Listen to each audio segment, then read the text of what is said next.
What if your greatest inspiration was right in front of you? What if I told you that the things of the past could be made vibrant, becoming something new in the present? Art is powerful because it possesses the ability to bridge what has been and what is to be and make both ends of time and reality relevant, refurbished, and equally appreciated.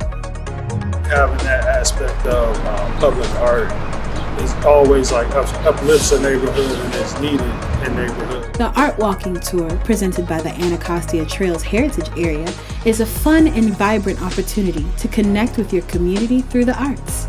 Do you believe that the past and the present coexists? They live through the paintings and the murals, breathing through people and their colorful ambitions all at once. Starting at the Pyramid Atlantic Arts Center, take a journey through our past, present, and future with the help of our most talented local artists.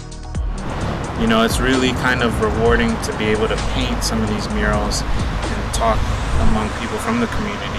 From the murals to the galleries to the statement pieces, Maryland's history isn't simply painted over. It harbors a creative spirit and stories that live on forever. Be inspired as you explore the creativity harbored in the Gateway Arts District, a cultural tourism attraction in the Anacostia Trails Heritage Area.